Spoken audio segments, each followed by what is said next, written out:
Welcome to the Old Coins Explorer. Here we are exploring the hidden secrets about old and rare coins.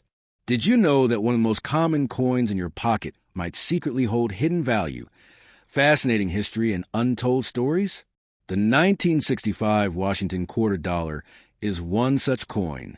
At first glance, it might seem like just another piece of loose change, but the moment you dig deeper, you'll uncover a world full of mystery, economic transition, and even numismatic treasure hunts. Let's dive into the story of the 1965 Washington quarter and explore why this coin has captured the attention of collectors, historians, and everyday Americans alike. In 1965, America was at a turning point, not just politically or culturally, but economically too. The country was facing a serious coinage crisis. Silver prices had risen dramatically, and the intrinsic value of the silver in coins like dimes, quarters, and half dollars was threatening to exceed their face value. People began hoarding these coins, which led to a massive coin shortage across the United States. It was a crisis that forced the U.S. Mint to take immediate action. The decision? To eliminate silver from the quarter entirely and introduce a new copper-nickel clad composition. And so, in the midst of social revolution and economic change, the 1965 Washington quarter was born, not in silver, but in a new alloy that would mark a fundamental shift in U.S. coinage history. What makes the 1965 quarter particularly interesting isn't just the fact that it was the first of its kind to drop the silver content. It was the beginning of a new era, a coin that symbolizes a bold move into modern monetary policy. Prior to 1965, quarters were composed of 90% silver and 10% copper, giving them not only monetary value but also intrinsic worth due to the precious metal. But starting in 1965, the U.S. Mint introduced the copper-nickel clad composition, a pure copper core sandwich between two outer layers of 75% copper and 25% nickel. This change allowed the Mint to continue producing coins in mass quantities without losing money on metal costs.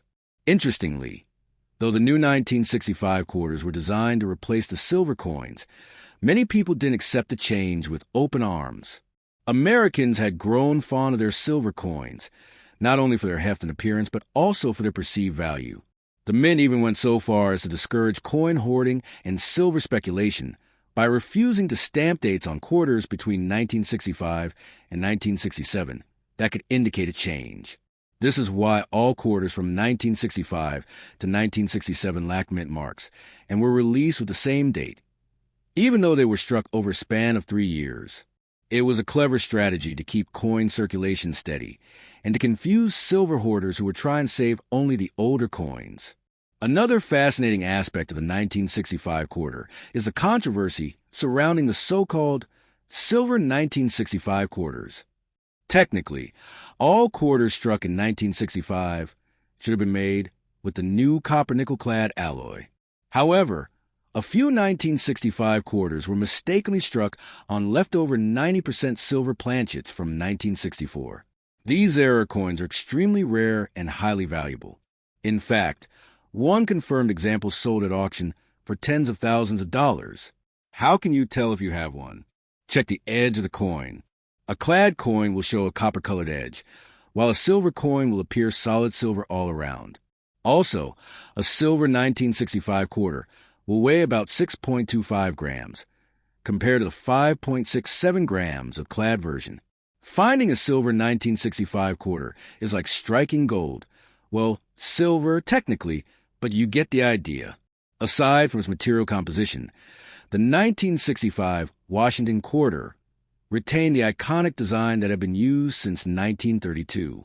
The obverse features a profile of George Washington, based on a bust by French sculptor Jean-Antoine Houdon.